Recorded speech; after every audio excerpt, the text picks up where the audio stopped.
like literally on such a high after that. Yeah, it was amazing. Where'd you do it? Just to the river. Did you 3 laps? Yeah, Just yeah, over 3. 3 and a bit. Yeah, but it's funny. The first lap you feel fresh. Middle lap you're like, okay, this is the hardest lap, and then third lap I was like, we're nearly done. Let's go. So I felt great. I love that. When I did it the other week at the third lap, I ended up I went down under Emu, then came back, so then I finished at my car because I didn't want to go 3 laps and then have to turn back. Yeah, yeah, I hate that when you like got to run past your starting point. Yeah. Anyway, do I need to move this? Yep. This is so cool. Probably go a bit closer. Closer. I'm gonna get my prime husky voice. It's a good podcast voice, I reckon. Pardon? It's a good podcast voice. True, actually, it's very calming. All right, episode 7, Matt Gamble podcast. We've got Ellen. Is it Langlands? Yes. Is it? I've never actually said that loud. Ellen Langlands. Yeah, is it? Is that right? Yeah, good. That's a good guess. Good start. I was going to say Landlands. But nah, no, Langlands. Welcome. Thank you. Thank you for having me. I feel good. I'm a little bit nervous, but I think it's just because I like to be really always encouraging and intentional about what I say. So I just want to make sure that I always speak with everything with justice for everything. Yeah, for sure. Might bring that mic a little bit closer. I'll bring it up for you. Oh, there we go. Well, this podcast is called Real Talk anyways, because I used to have captions of like what we spoke about, but I was like, you know what? I don't know what we're going to fucking talk about. Like even me and Quinn did a podcast the other day. He did not say one word. He walked through those doors and I clicked play and then we just went for it. Why does that not surprise me? That you and Quinn. Yeah, but which is good because I feel like you get the real version, you know, and you get nothing scripted, stuff like that. So, well, you've been on a bit of a journey, not only the last year, I'd say how old are you now? 20? I am 29, holding on to my 20s. Yeah, real close. Real close to 30. When are you 30? March 30th. Oh, that's all right. You've still got a couple more months till then. Yep. But yeah, I felt like we always have good conversations. We're obviously connected when it comes to working together at Unwind and the friendship that we have. And then obviously, you know, similar face, you know, and then, you know, we've all got our own story. So that's why for me it was like, one, I actually don't know the story of the way it was growing up for you, which is not, I don't go down memory lane with everyone, but unless there's I was going to say passionate story, but unless there's a story that has meaning, you could say, of what it's done to shape you who you are today, I think it's cool to go down. So I had a mate on the other day, we didn't even go down memory lane, we just spoke about life, which was really cool. But for you, I feel like that would be a really good place to start and sort of strip it back as to, you know, what's transpired of you growing up. And then obviously everything happens for a reason to shape who you are today, but it'd be cool to go there. Yeah, definitely.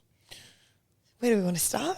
Where do you want to start? So I know you're into dancing and you're doing all that stuff. Yep. You're always into that? Yeah, so I danced my whole life from the age of 2. I started ballet and always loved dancing. And then it was in year 12 or year 11 to year 12 where I really knew that I wanted to pursue like a dance career. And I went to a performing arts school that I did not love, so I came back after a week because I was just, sometimes the dance world can be very, it's very competitive and it can be very based on favoritism, and I really like to work hard to earn what you get, and I don't really like environments where it's just like, if you suck up to your teacher, you're going to get front row. Yeah, okay. So it just wasn't my vibe being in that particular place. So I went back to like the Hawkesbury and went back to my school and pursued dance through ensembles and other kind of avenues. And then that was when I started to get a little bit unwell with the very beginning of an eating disorder, which is very, very common for dancers and people in athletic kind of careers. And I guess even though that's starting on a very like heavy topic, that was the very starting point of, I guess, what led me to where I am today. Yep. The very beginning of getting an eating disorder and what that looked like and how that presented itself in my life. So how old were you then? I was probably 16 when it started, to be honest. Okay. If I'm being so honest with myself about when it really began, I would say 16. And then I didn't really like voice it or get anyone in on it, my family, or tell anyone about it until I was closer to 18. Mm-hmm. And then I knew I kind of knew within myself, like, this is actually a proper problem and I'm going to need to get some help for this, because it kind of just started with, oh, I just want to be really thin and fit because I'm a dancer and I need to be a certain way. And all my friends in school were super sporty, like athletics, and I had a very sporty friendship group. And because I was very built like a dancer with really solid legs, I just always thought I was a bit too big, and that people would look at me and think, oh, she's not a dancer because, like, look at the size of her. She's too big to be a dancer.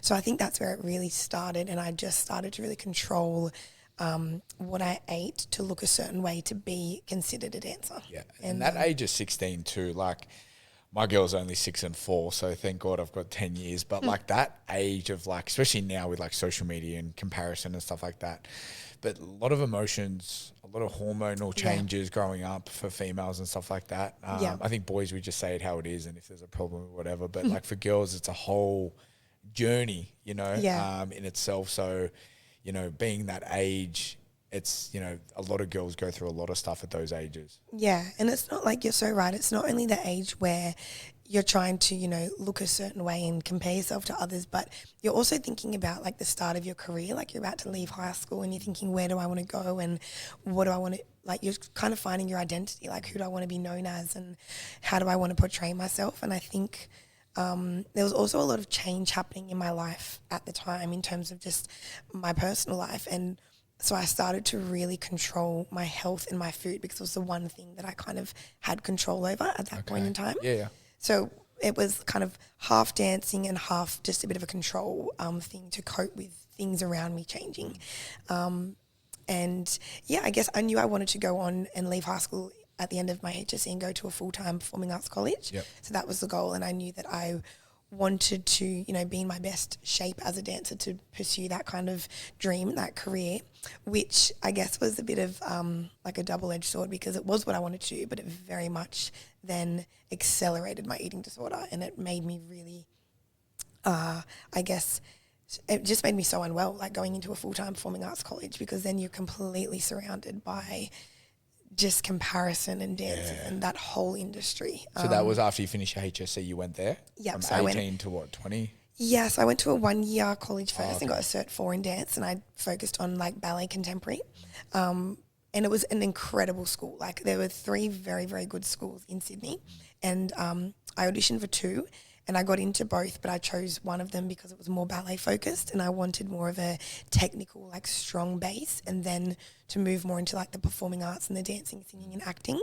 So I went to a very like high technical school, and I didn't enjoy it, not because of the school, but because of where I was at mentally. Yep. And so then to cope with that further, I just like reined in on the eating disorder and used that as a coping mechanism to, I guess because I'd dropped out of the performing arts high school and returned to my local high school, I didn't want everyone to think she's going to drop out again. Okay. So I just went full steam ahead and worked so hard to, I guess, prove everyone wrong and that I was really going to do this, which I guess was a bit detrimental to my health because it's what really heightened everything. Yep. And then I graduated from that school at the end of the year, and my goal was to then go to the next college that I auditioned for, which was more performing arts rather than just ballet. And I got accepted, but I had to decline my offer because my doctor was telling me that I wasn't healthy enough to go. And they said, you need to give up dancing. You're not healthy enough until you can put on some weight and get through your recovery. You can't continue dancing.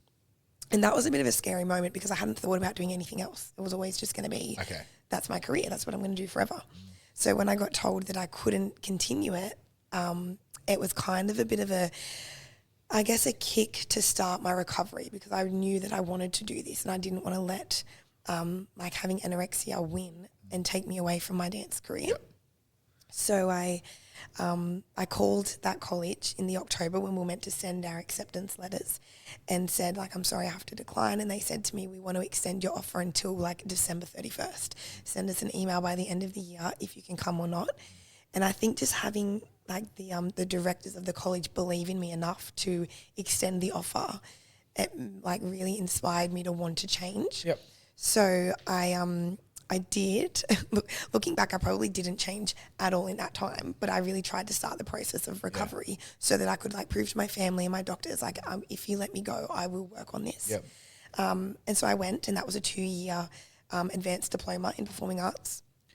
And that school was incredible, and they helped me through my recovery. Like they actually said, like, if you want to be employed by an agent, you actually need to be 10 kilos heavier because you look like a child, like you're so small, and you actually won't be employed at your current size. So I guess to hear it from people in the industry that I was aspiring to be like, that I needed to like put on weight and recover, it made it acceptable to do so. Yeah, I love that. And let's dive into that recovery. So when did things, obviously it started at the age of 16 and then it moved into 18 and then it got enhanced after that based on your environment. But what was it for you? Like, was it family members being like, hey, we need to seek help, we need to get guidance, obviously, or was it a mixture of you and your family, or what was it that really went to, we've got to sort this out?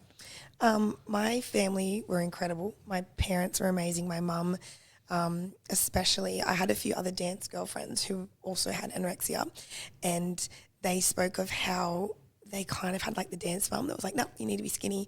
Whereas my mum was like, I probably wouldn't have got through it without her. She took me to a place at Bondi, which I think is still there, and they have a doctor, a psychologist, and a dietitian all in the one building. So I'd have to go in and eat a meal with them, and then speak to the psychologist about how I felt, and then speak to the doctor about the positive effects that's going to have on my body, and then speak to the dietitian about what to do during the week until I came back. So it was like this triple approach. That's really cool. It was incredible. I didn't even know that was a thing. Yeah, I think it was called Total Healthcare in Bondi, I think.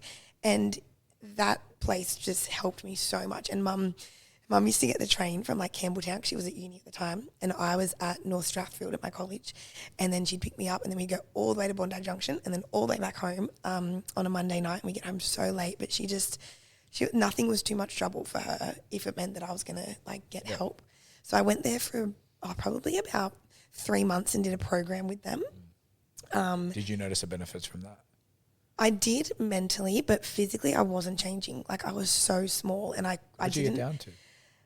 I was down to the low 40 kilos as like a 19-year-old. Holy shit. Yeah, so I was very, very small. And because I was dancing for like 8 hours a day and I would run every day, my body just couldn't catch up. Like, the amount that I'd have to be eating to, match the level of exercise and then match what I had to already gain as well in the surplus. I just had no hope of putting on weight.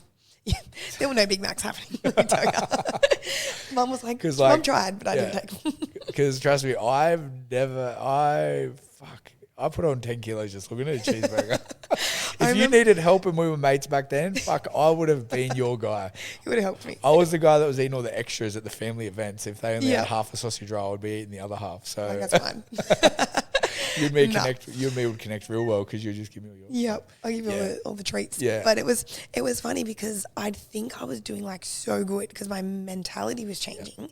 But then I'd go back for like my weekly weigh-in and I'd like dropped another kilo. And just the mental turmoil of being like, I'm trying so hard, but I'm also like dancing 24/7 and no weight is going on. And I knew it was really cool working with a doctor because they would tell me about the effects on my brain, on my heart, on my kidneys, on wanting to have kids one day. And that was the most motivating thing to help me change because I always have cared about my health and I've always wanted kids. So knowing that like those things were jeopardized by what I was doing just to look a certain size, that always really inspired me to want to change. And my mum, I remember my mum just breaking down one day in the room with me and seeing her cry. I was like, Ellen, you have to get, like, because my family mean everything to me. And knowing that I was impacting them, that's when, like, I'd had enough with myself. And I was like, no, I have to stop this. And my younger sister, who is, like, my entire world, started to follow my footsteps because she's 3 years younger than me. Okay. And I didn't even realize, watching me lose weight and not eat, and then she started to like hide food and I, as soon as she started following me, that's when I was like, no, I have to be a better role model for my sister because if she goes through what I'm currently going through, I'll never forgive myself because it was without a doubt the hardest thing I've ever experienced because it's like you have two brains where you know what you're doing is so wrong but you can't stop what you're doing and they're just talking to one another and just fighting in your head about what you should do. Yeah. So, yeah, I definitely noticed the help from seeking professional help, but it just takes so long and so much commitment from the person going through it to actually get through your recovery. Yep.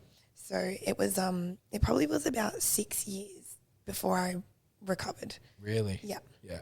Yeah. Are you talking physically or psychologically, or obviously both? Probably both, to be honest. Definitely physically. Physically took ages. Psychologically, probably a little bit longer, because sometimes you put weight back on and you're, considerably healthy, but your mental health is still like, oh, I shouldn't have eaten that, or I should run that off. Like, you're still not 100% there. And then what really sealed the deal with my recovery was my faith. And if I had faith and had like God in my life, I don't think I would have recovered entirely, to be honest, because you see people go through eating disorders and they recover physically and they do the work to, be okay with food and social settings. And because I've been through it, I can see like they're not fully recovered mentally. Like it always just hangs over their head. Whereas my faith is like the biggest part of my life. It's very, very strong in my life. And I did a missions trip to Indonesia when I'd recovered physically, and I thought I was all great up in my head. And I was just having a conversation with someone. So it was my church and our church in Melbourne joined together, and we went to Indonesia together. So I was chatting to a lady who was from Melbourne who I'd never met before. So she had no biased opinion of me or anything like that. And as I was just chatting about me and what I do, she kind of just looked at me. She was like, that's not like normal. Like what you've just told me about, because I must have told her something about how every night I'll still think about, okay, what have I eaten today? What have I got to do tomorrow based on what I ate today? And like, what exercise am I doing? And what's tomorrow's meals look like?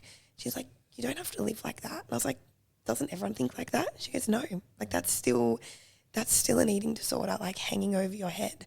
And I was like, nah, like I'm a healthy weight again. Like I'm fine. She's like, no, like we can still, like break that off you. Like you don't need to live with that. Yeah.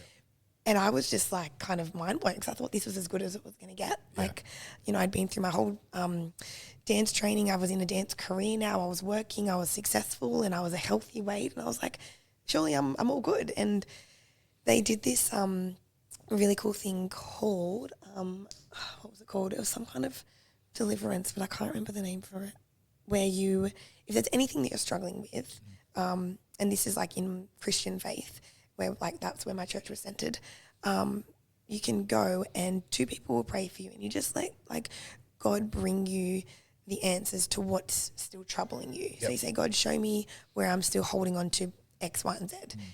And then when you think you've kind of got a bit of an answer from him, you speak it, and then they can just say, we break that power off you. Like that no longer has a hold over your life. And it needs to leave. And then you do this kind of like deliverance and get rid of these things. And she said to me, she's like, do you want to like get some prayer for this while we're over here? And I was like, yeah, 100%. Like I'm not going home with this if this is still an eating disorder. Like I'm done with it. And I had this amazing moment that I'll never, ever, ever forget, where, because we went on this mission trip for youth, and we're praying for like sick kids or kids in like domestic violence or whatever they were going through. And we're just like helping all of the youth over there. And we were in a service one day, and God like just spoke to me so clearly.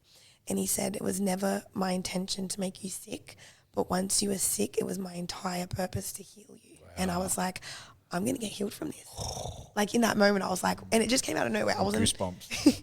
like I wasn't praying about it. I wasn't thinking about it. I was just in this church setting with these kids, and God just spoke to me so clearly. And like, even though I've been a Christian my whole life, I've probably had like 2 or 3 moments where I've really heard God speak to me. Like it's not straight to the soul. Yeah. Like I guess sometimes if people don't have faith or religion, they might kind of think of God as this like big booming voice that, comes down on people. But to me, it's never been like that. It's just been, my faith is we love others. We're here for a purpose, and, God created us and we're made with love. Like that's faith to me. So to have this moment where God just spoke to me so clearly, I was like, whoa, I'm going to get healed from this eating disorder, and that's it. Like, so then I did this like deliverance session, and I did it with 2 of the Melbourne team. So they didn't know me. So they had no background information on me at all. And they were just praying to like break the spirit of perfectionism, which came from doing ballet from the youngest age. And whenever you've got kind of like an illness, like a spirit of death, like break that off you, because it's, ultimately these things can be very, very dangerous. So they were praying, and it just wasn't leaving. Like I could just feel like if I'm going to paint it, I guess, in a visual, it was like a black kind of like eel that was like attached to my like digestive system, like within me, and it just wouldn't release out of my body. And I was like, no, it's still there. Like I can just, it's not gone yet. And they said, they're like, just ask God like what you're holding on to. And I prayed about that. And what it was that I needed to forgive myself. And again, like God spoke to me remember how I said before, my sister started to follow in my footsteps. I felt so guilty about that. And he's like, forgive yourself for leading your sister astray. Like, I've got her. She's okay. Forgive yourself and like let it go. And as soon as like I forgave myself and like asked for forgiveness and just let that go, it was like this eel like just released and like uncoiled itself, and it just like came out of me. And I remember like this weird like shaking, like tremor feeling that was just like uncontrollable. And then the two that were praying for me kind of like looked at one another, and they looked at me and they're like, is it gone? I'm like, yeah, it's gone. And I knew in that moment, like I would never again have an issue with food or health or weight or anything, because this thing was so real and it was so attached to me. Because as we live life, we attach ourselves to things without even realizing, you know, and it's not all, you know, dark and heavy, but you just attach yourself to things. And all these little things that I'd picked up or like, I guess, spoken over myself over the years, just held this eating disorder in me. And as soon as I let that go and like just broke its power and they just like prayed over me, I just knew that like that's it. It'll never affect me ever again. And so that's kind of what led me into health and coaching. Yeah, I love that. What a story. That's crazy. Especially that feeling of feeling it getting released and knowing that now I'm on the right trajectory to live out my purpose. Yeah. You know what I mean? And you got to look back. You know, I said it yesterday on the pod as well, but they say I think I said it yesterday, but they said you can only connect the dots looking backwards. Yeah, 100%. So now you can look back and go, okay, as much as that was such a difficult part of my journey, it was so needed to then now have such a deep, obviously, faith of knowing you can get through the darkest, deepest things, especially illness like that. But then also too knowing that you've now created that into your passion and your purpose to help others in so many different areas. You know what I mean? And I think that's the thing in life. It's like building your spirit, building your mind, building your soul.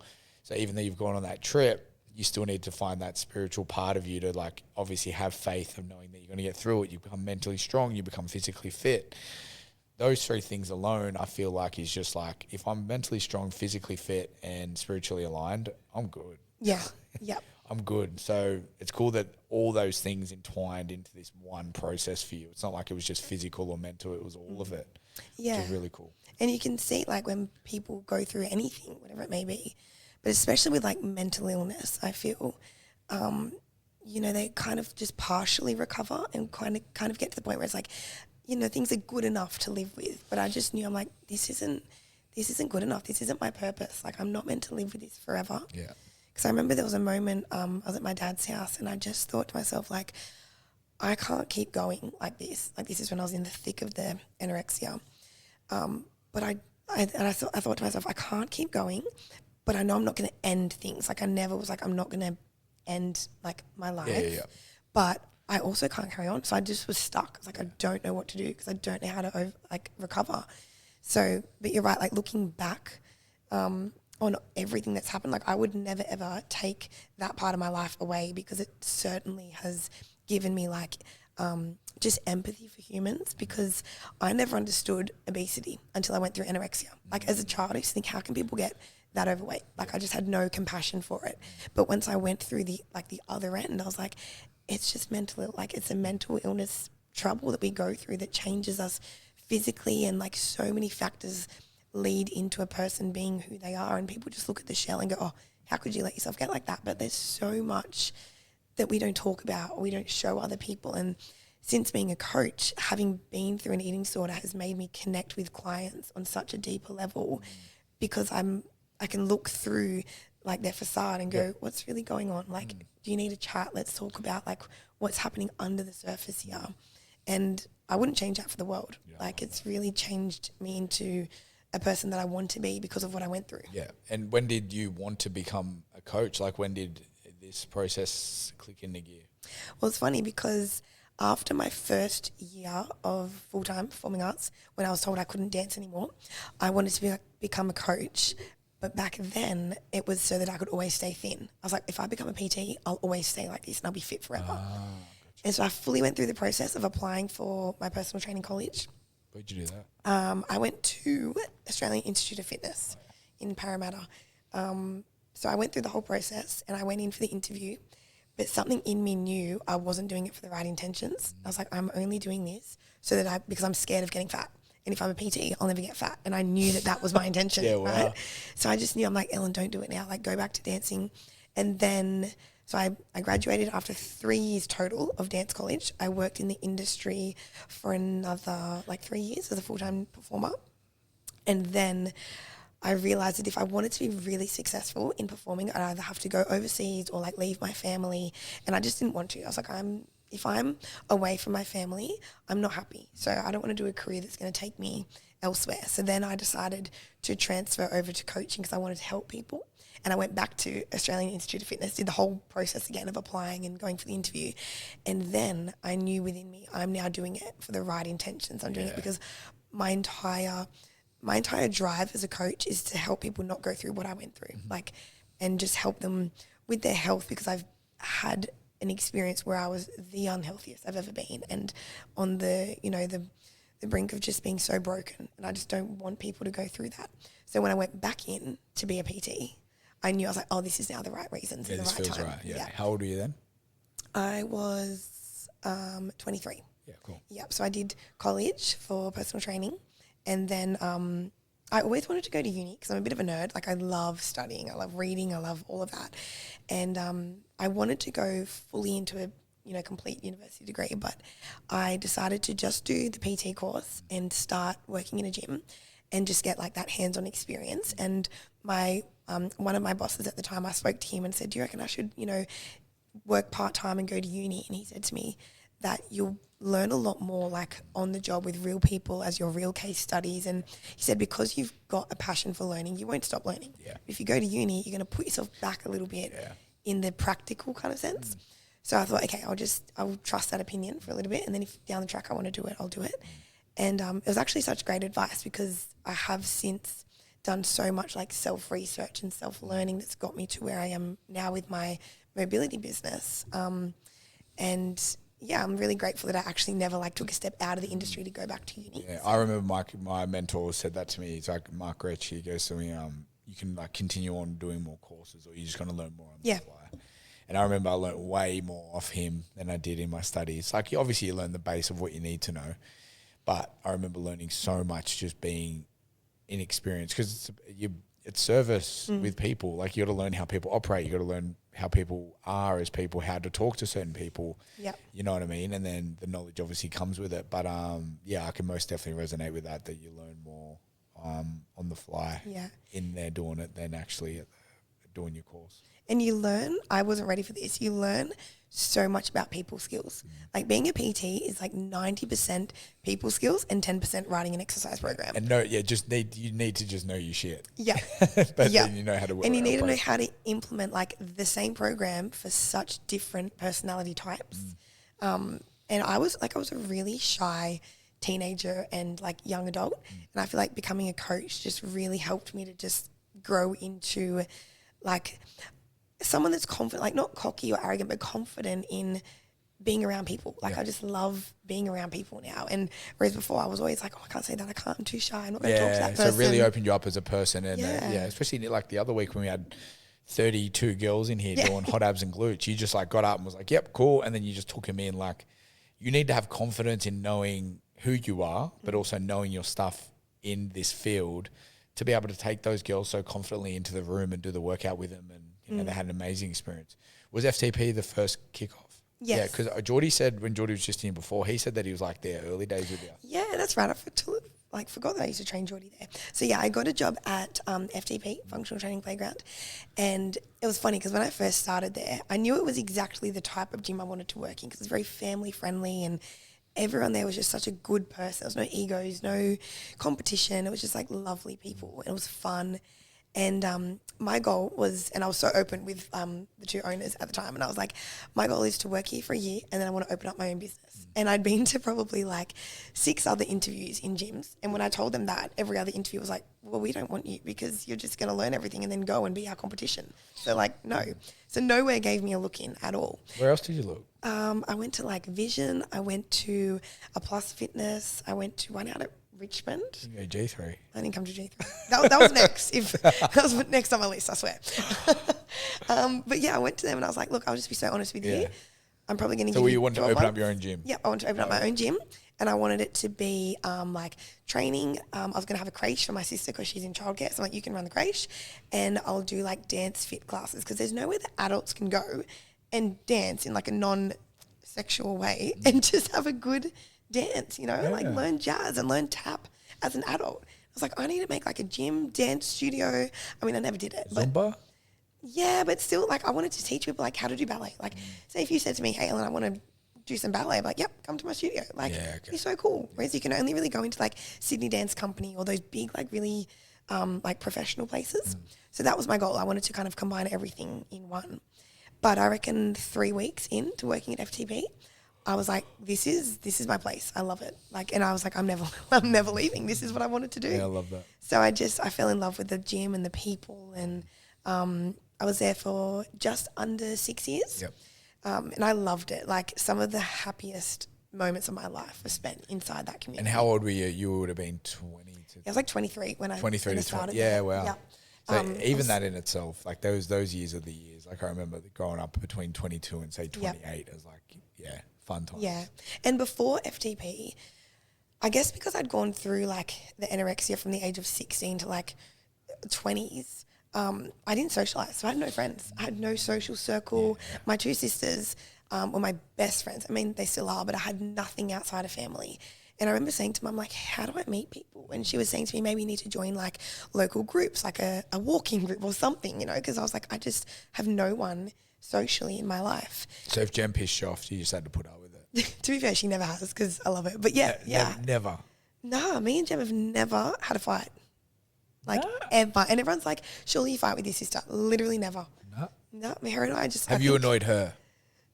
I don't think so. No? I don't know. We have this weird bond. I think we're the same person. We're just born 3 years apart. Okay, just split in half. But I had no one, and I was just at a really lost time in my life. Especially that age too. Yeah, because everyone's starting to go into relationships and go out, and because I don't drink and I don't party, I was just like, I'm so lonely.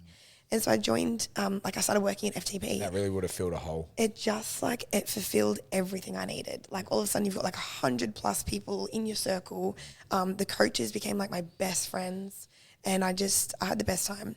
And I finally felt like I belonged. And I will always look back on FTP as being like the place that made me feel like I was like valuable to people, and I just was accepted for who I was, and everyone just took me under their wing. Like people didn't even want to swear around me. They're like, you're just too innocent to we can't swear in front of you. I'm like, guys, I'm an adult, it's okay. Yeah. But everyone just, that was so wonderful. Yeah. And the first time someone called me Elle instead of Ellen, I nearly cried. I was like, you just called me Elle? Like, I got a nickname. I was just I loved it. Yeah, I was love so that. Happy. Yeah. A lot of development in those years. Yeah. Yeah. So then to come into that in my young 20s, and I'm very much a different coach that walked out of there than the one that walked in. Like much growth happened that I'll always be so thankful for. Yeah. But and then we used to rock it down at COVID, down to Jumperson Park. Yep, that's where we first met, probably in COVID times. Us and 14, 15 other trainers down there. Were you doing the one-on-ones? Yeah, one-on-ones. I had like 70 PT sessions a week. It was crazy. I remember once the cops rocked up on a Friday Arvo and we were down there. I remember one of the boys rocked up with a case in the back of his car, and everyone's just like 1.5 meter distances with a drink.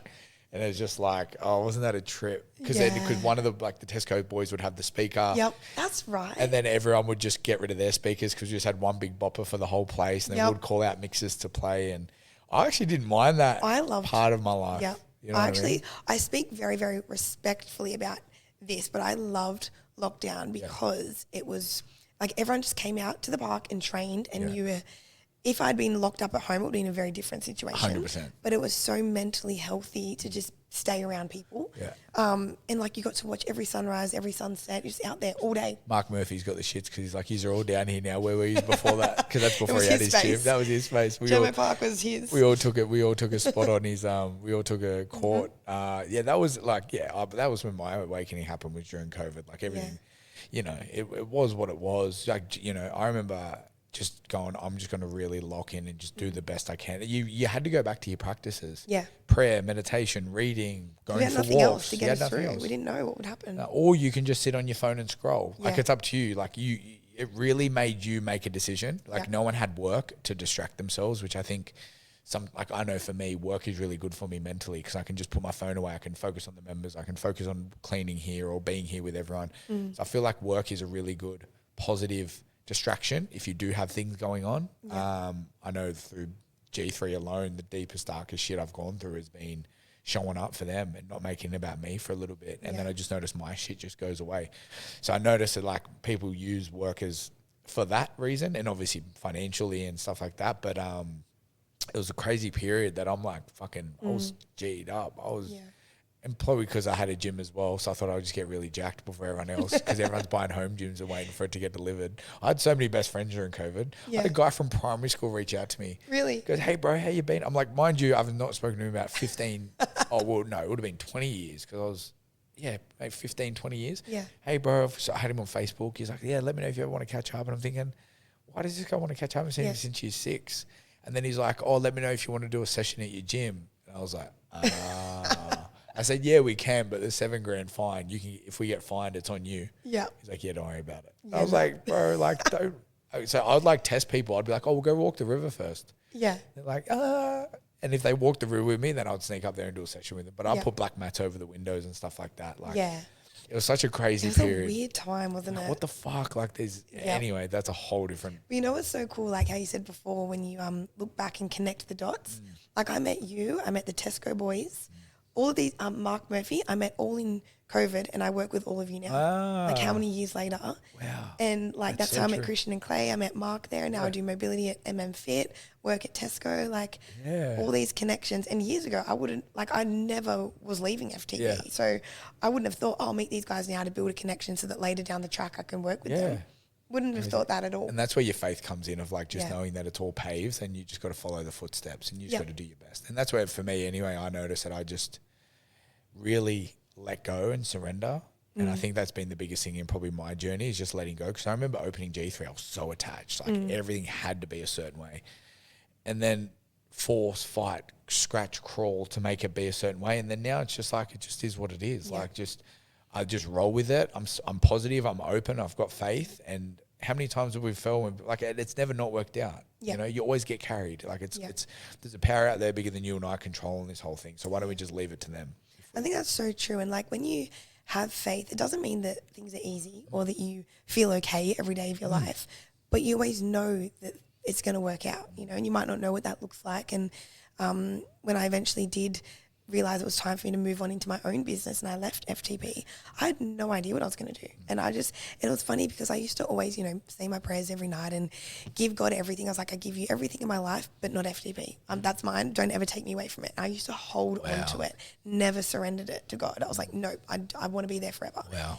And then when I Do you think because of how good you felt from the start that you didn't want that to be detached? Like, were you a bit like unsure of who Ellen was beyond that? I think my entire identity was. So that was maybe G3. Within that, same thing. Yeah, because I'd never belonged to anything like it. And it was my, like, it wasn't my gym, but I felt like it was my space. I could go in, I'm like, this is my home, these are my people. And I just loved it. So I used to always pray, like, you know, I give you everything and take my life wherever you need to take it, but don't take me outside of FTP. And then when I kind of realized that, like, I wanted to follow the mobility avenue, and I saw such a need for that in the industry, and I knew if I'm going to really become a mobility coach and run this business, I have to leave like everything and just separate and just give it all I've got. And so then I started praying. I was like, okay, God, if you want to take me out of this, you got to show me where I'm going, because I've got no idea. And I had no plan. I had no savings. I had no money. I had no plan, no clients, nothing. But I just like said to God, like, all right, your turn to take the wheel. Like, let's go. Yeah. And then it's been just over 12 months. And the things that have opened up in my life, I could never have made happen on my own if I tried to plan them. Like never, ever. And I would have never made happen if I didn't just let go of everything and just go, okay, I completely surrender now because I don't know what to do. And being surrender and open like that, you open your eyes to so many different possibilities. Yeah. Like when we connected. Yeah. Like walked into Macro Boss and I remember introducing you to Macro Boss. I'm like, she basically runs FTP, blah, blah, blah. And you're like, I'm doing my own thing now. Like it was the day after I resigned. Was it? The day after. Oh, wow. Okay. Fuck. Yep. Which is crazy. And it was the day after. And then Greg? Yep. Greg was like, why don't Gamble's Open and Unwind? Why don't you just run some sessions there and do your thing there? And I was like, looked at you. I'm like, do you want to have a chat about it? And you're like, probably. And I'm like, you know what I mean? And that's crazy. And I remember speaking to Geordie and Jess like 6 weeks prior to that, being like, it'd be really cool to have like someone like Ellen that can run specific classes at Unwind, because Unwind's different to gym. It's we've got our own sort of thing here that every gym from Penrith comes here. So it was just like, but I've never been one to like, not poach, but like have conversations. It's just like a respect thing for anyone in the industry to like, but then it was so like, it was God's work. Yeah. Like we just aligned and I was like, okay, we're catching up next week to have a chat. Like literally it was crazy. And what a beautiful thing it's brought, you know what I mean? You're obviously here, you do your thing here. That was actually one of those moments where I'm like, huh. Yeah. I remember calling Geordie. I'm like, hey bro, I think I've found our mobility instructor. And he goes, please tell me it's Ellen. I'm like, yep. And he was like, how the fuck did that work out? And I was like, bro, we literally just spoke about this. Like, you know what I mean? So. And I fully even forgot that I didn't know that you and Geordie would opening this together. So then when you mentioned Geordie's name, I was like, how do you know Geordie? Like I know him from way back. It was just, I was aligned for that one. It did. It really did. And then so you've no money, no savings, don't know where you're going to go. All you've got is God and faith. And then, so obviously the door with us opened. And what? You just thought, how did things transpire to? Well, I converted my home garage to a gym. So I rent my place off one of my beautiful friends, and I said to her, can I turn the garage into a gym and start running one-on-one PTs? And she's like, yeah, of course. And so I live on a very, very long street, and every house is the same. They're all like the same design exactly. But there's only 3 houses on that entire street that have a garage like mine where it's bigger, it's like a double garage, and the front and the back are open air. So it's just like this like passageway with free air coming through and the trees, but every other garage is an enclosed one car. And I drove down the street one day and I'm like, as if I've got like one of the 3 houses that I can actually convert this to a gym. So that was like such a cool moment to realize that. And then my dad is a builder, so he came down on the weekend and we just converted the garage into a gym space. And prior to that, I'll give him a little shout out, Trim's Fruit Shop in the Plaza, Trim's Fresh. He is like one of my best friends, the owner of that. And he had already said to me, hey, I want to work on my mobility, but I don't want to do it in like the gym in front of everyone because I'm a bit embarrassed. So like, can you train me? Downward dog in a gym might look a bit. He's like, I can't do it at the CrossFit gym yet. I need to get better at it first. I was like, yep. And he was the reason that I was like, I need to lay some floor mats in my garage and start training people because I had no space. I was like, well, if you don't want to do it at CrossFit, like Unwind's not built yet. I don't have a space. I'm going to have to change my garage into a gym. Just make and do with what you got. Literally, I had a mattress up against one wall, a wardrobe, had all the crap pushed to the side, had 6 gym mats, so 6 meters. Yep. And I said, yep, come on over and we'll start mobility. It looked like a mess. Wow, how crazy is that looking back? I have a photo, I'm like, that's tragic. But it's the best thing ever to look back on. And my first piece of equipment was a slant board because I love my slant boards. Yeah. So I had my mats and a board. I'm like, I'm just going to start coaching people. And so I started with him. And then once like a few more people asked me, then I said to Dad, like, hey, can we actually do a bit of like a renovation here? And so we did. And also, how's this? I found the floor mats on Marketplace, right, for like a bit of a cheaper price, but they were in very good condition, like those gym floor tiles. So I went to the guy who was selling them, and he had like a storage unit at Richmond. And when I got there, he was like, he was closing down his gym and then he was reopening in another location. But instead of moving everything, which was too much hassle, he was like, I'm just going to sell it all and buy like all new stuff. And I was like, as you do, like how much money is this going to cost? Yeah. It's like, okay. So he had an entire gym in his storage unit. He's like, what else do you want? I'll give it to you. Barbells, benches. I got like a full home gym setup from this guy for I reckon like $1,500 and all the floor mats. Shit. And I was like, that's mental. Like, how did I just get all that stuff? So then I set up my space and I started my Instagram page for Move Air.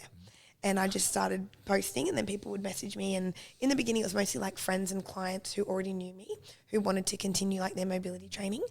And then that just built to friends of friends, and then just word got out. And I spent about 8 months in my garage just training people, but I was really limited to like maybe 3 people max before it got a bit squishy. Yeah. And I remember like every Sunday night, it was so weird, like on a Sunday night being like, I don't know what next week looks like. And I'm such a planner. Like on a Sunday night, I write out every single day of the week, what I'm doing, when I'm training, who I've got, like all that stuff. Do you do that still? Yeah, like I love just mapping out especially now because I work across like so many locations, so I just need everything to like have its place. But it would get to a Sunday night and I'd be like, God, what am I doing tomorrow? Like, how am I paying rent? Like, I still to this day don't know how I'm still paying rent and living out of home, because I couldn't tell you how I got through September to December last year. Literally no idea. There was one point where I had no food in the house and no money for groceries, but I had 2 slices of bread left and some sunflower seeds. So I just made a seed sandwich and ate it. And I was like, I'm going to look back on this day and be like, remember when you ate sunflower seeds on bread, because that's all the food and the money you had in your entire life. We're looking back on it right now. Yeah. How crazy. It's mental. All you had was faith. Literally, that's what it. a story. That's crazy. And I met one of my best friends now, who I've actually never met. I met him on Instagram, and he just came into my life right when I like resigned from FTP, and he was going through something major in his life with his family. And we linked because we're both coaches. And then we just started like having like daily calls. We FaceTime all the time, and we both have really strong faith. And we just helped each other through this season. Wow. And because we didn't know one another, there was no, bias or I'm going to tell this person, or even thinking about that, because they only know what they know. Literally and he's like one of my absolutely closest friends. We speak every single week. And when I called him and said, I've just resigned, and I was crying, I was like, I don't know what this looks like. And he was just silent on the phone. And then I just hear him like, clap. And I was like, why are you clapping for me? I'm crying. And he's like, this is the start. Like, let's go. And I was like, where am I going? I've got nothing. Like, what am I going to do? And he's like, God's got you. Stop. Like, and he said to me, he's like, do you trust God? I'm like, yeah. And he goes, then that's it. Just keep walking. Leave it at that. And that was it. And I honestly couldn't sit here and tell you what happened in those 4 months of my life, because I don't know. I don't know how I got through. Don't know how I paid my bills. No idea. Yeah. And that's the thing. It never not works out. It never not sorts itself out. Even if you really think it's not going to, it's like we're sitting here right now. Yeah. And we're doing okay. And I'm still surviving. Yeah. Yeah. Just not on sunflower seeds. Yeah. We've upped the sandwich game a little bit since then. You're a tuna. Yep. But I love that. I didn't know it actually got to that point, because we just connected at that point. So our friendship wasn't as strong as it is now, obviously. But that's such a crazy story. And it's a bit like, it's kind of embarrassing to have like no money and no savings. I kind of didn't tell anyone how extreme it got. But like, when I left, I was like, I really don't know what I'm going to do. But like, I'll always be open about it, but I didn't, and I'm never going to play like the poor me card. Like, I've got nothing, guys, help me out. Like, I just knew that things will be okay. And if worst comes to worst, I move back home. Exactly. And it's all going to be fine. So, and that's the thing, when you're surrounded by people that you know that have got your back. Yeah. You're completely fine. Yeah. Like, even me, I've known, like if I ever ran out of food, Charbel's like, at Macro Boss, he's like, bro, I got you. I'm like, all right, I'm fed. I've got shower, I've got clothes, I'm all good. And I think, you're always going to be okay. And I had friends that would just randomly drop stuff to my front door. I hadn't even asked them or said anything, but they just knew, and they would just drop off what I needed without me asking, or put petrol in my car and I didn't even know about it, like just things like that. So I was very blessed and very looked after. And then that, I think, is what makes me be able to do, like, the reason that I give so much in life is because you know that like people have helped you out and you've been at your lowest lows. And if I was never the kind of person to give back, like what kind of person does that make me? You know, like you have to allow people to support you, and you have to be the support for others. Yeah, and that's the thing, you got to put your ego aside and know that it's okay to be supported. You know what I mean? It's not like you've got everyone else's back, but it's like it's okay for someone to have your back if you need it. That's one thing. It's especially as a male, it's hard to accept that. When I've needed help, it's like I've done everything I've done, it's been on my own back. So when I've needed help and I've got to like put my hand down and be like, I actually do need a bit of help. It's like, oh, this feels different, but it's okay. Even accepting compliments now, like I've learned to like really stop if someone's giving me some sort of gratitude or appreciation and actually digest it and then thank them for that, rather than like, it's all good. Like we're doing our thing, it's the team. And it's like, no, like God's working through this person Yeah. to give you something nice. Like, don't block it. Like, Yeah. accept it, sit with it. Let this person, we know how good it feels to give. Yeah. You know, and I love that quote of like, when you make sure someone else's life is okay, God always makes sure your life is okay. Yeah. And it's not like you ever do it because you know that you're going to get rewarded. You do it because you know you've been vulnerable at times and you've needed that, you know, like, and because I used to really struggle with receiving gifts or receiving anything. And one of my friends, like one of my older friends in the church that I grew up in said, like, you know how much you love giving someone something. Imagine if that person was like, no, I don't want it, and robbed you of the joy of giving. Like when you don't accept things, you're stopping them from the joy of giving it to you. And I was like, wow, yeah, like I want them to feel happy, so I'm going to accept what they want to do for me. But speaking of Charbel, when I first met him, so Macroboss opened like right when I was opening up my own business. And he had a very good marketing strategy, let me tell you right now. Like he all was your stories. liking all the stories. So then I was Same. like, who is this Macroboss person? So then I messaged, I was like, hey, like, thanks for the likes. I'll come in and meet you guys. Congrats on your opening. Had no idea who was behind the account, right? And I went in and he's behind the counter. I was like, hey, I'm Ellen. He's like, yeah, I know. I was like, yeah, true, because you're liking every story, man. And we just like connected. We had a chat and I just knew straight away, I'm like, this is an amazing human, like 100% a beautiful person. And then I left and I think I messaged him afterwards. I said, it was so great to meet you today. Like, I'll definitely be a regular and all this stuff. And it was funny because at that time I was praying and I was like, God, I just want you to move through me so that when I meet someone, even if they're a stranger, they feel your love from the interaction that I've had with them. Like, not me, but I want you to move through me. And I'd just been praying that in private in my own life. Like, that was my prayer over my life. And Charbel messaged me that afternoon and I didn't say that to him. And he was like, I just want you to know that when you came in, like, I could just feel God moving through you. Like, it was so clear that he speaks through you. And I'd literally been praying that, like, that week. And I was like, that's so cool. Like, I that's love that. Yeah. So he's been another, like, huge impact on my life in the last 12 months. Like, and even, like, you just, how many people, and you're probably just going to go, fuck, where do I start? How many people have come into your life since this transition of just being open to knowing there's more possibilities out there and, you know, letting God lead the way? Like, how many good humans have just magically walked into your life, like effortlessly? It's like spontaneous. It's like magic. You know what I mean? Yeah. Even like working with Sally here, like she's become like a sister to me, and I didn't know her 12 months ago. You know, like, and it's never to take from who the people in my life were before that I loved, because I'll still like have so much love for them and for where they got me to in life. But ever since just going and stepping out into the unknown, like the last 12 months have been crazy. Like, so crazy. And then, you aligned and now you got your own studio and everything. It's all happened. Mover. And Mover actually comes from Greg from Creative Spring, because I was going to call my my mobility business Made for Movement. It was just like too many words. And I knew I didn't love it. I'm like, it's just not right. Made for movement? Yeah. Like, because my slogan was like, every human is made for movement. And then I was catching up with him. We did the river walk and he's like, what about like something in another language that means movement? I was like, oh, that's cool. And then he sent me a list of like a Japanese word, a Latin word, a French word. And mover is the Latin word for to move. Okay. And I was like, that's the one that I want. Clean, it's just easy. And so that's actually from Greg's idea.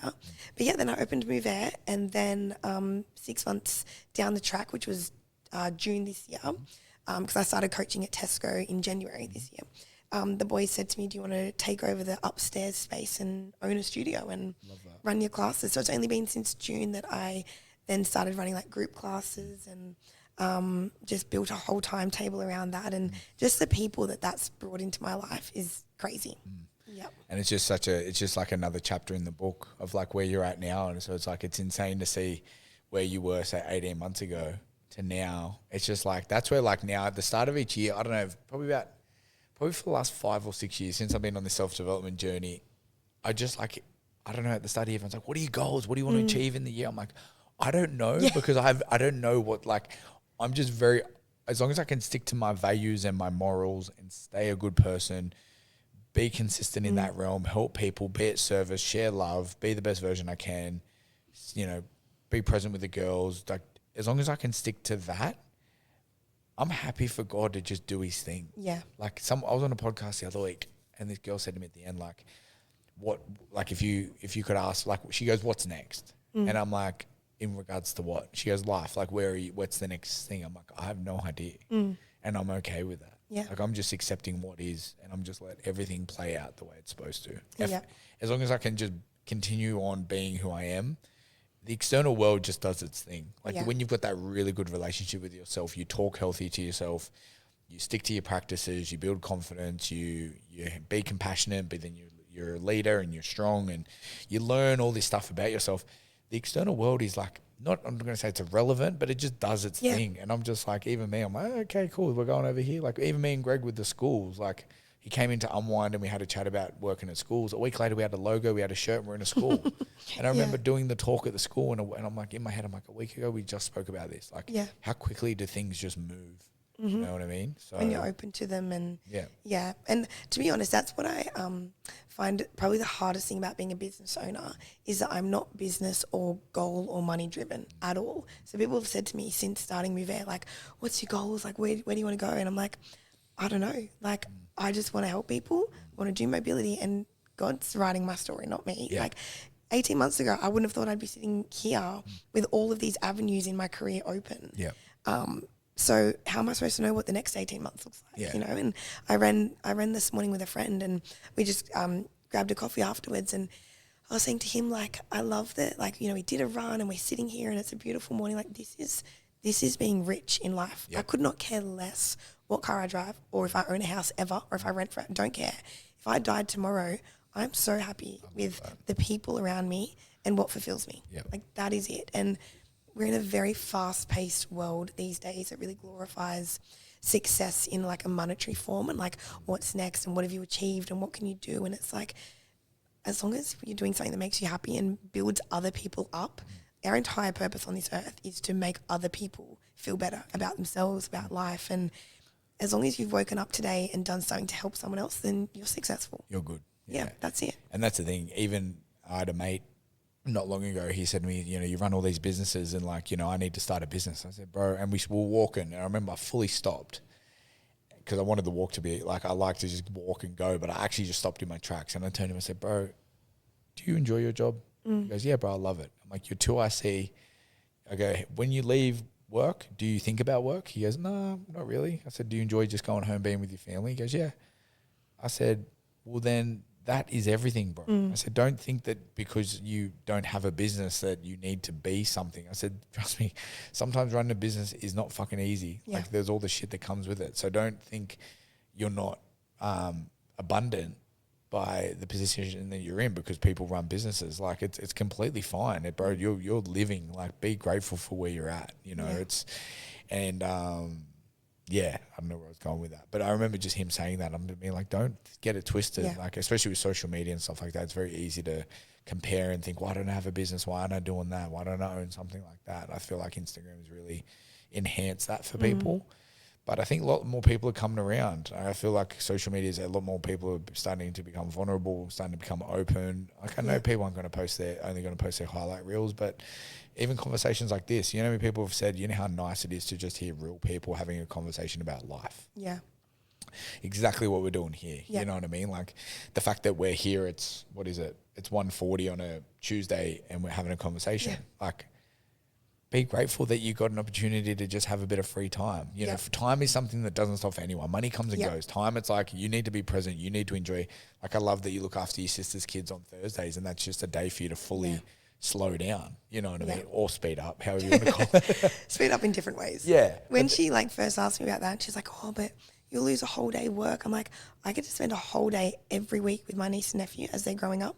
I don't care about work. You're never going to get that back. Literally do not care. Yeah. Nothing makes me happier than my Thursdays, you know. Yeah. And that's success. I feel like it's a version of success for me. As long as I'm in the positive and I'm paying all the bills and everything's going on holiday here and there and, you know, don't be silly with your money, that's success. Yeah. Like that is everything. You don't need the thing. You don't need that. Like it's all, you get it, then you want the next thing. You know, like I heard a thing of Andrew Tate, and like he's very controversial. I don't know. I don't have anything to do with any of his content, but someone sent me something. He's like a billionaire, and he's like, I'm telling you now, most billionaires are just miserable. Yeah.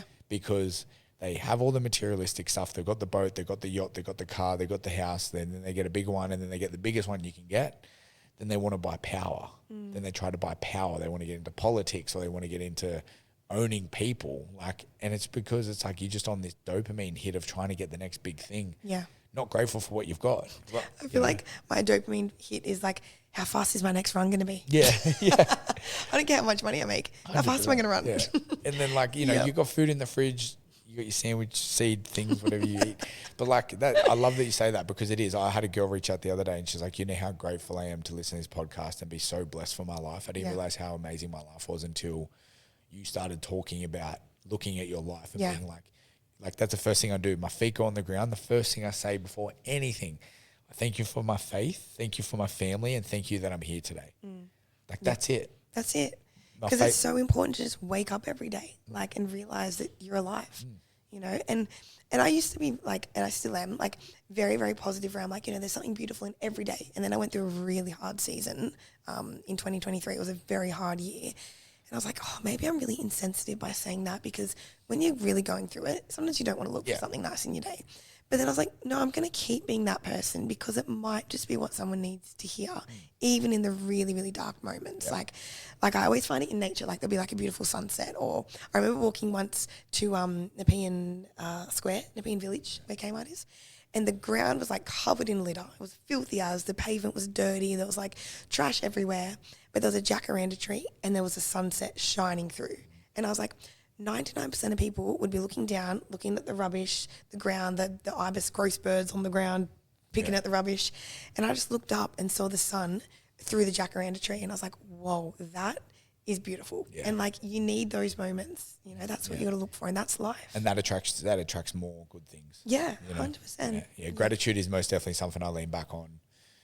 It keeps you centered. I feel like if I'm grateful, I'm centered. And the more centered I can be, the more I can allow. And the more I can allow, the more I can just surrender and let whatever come up.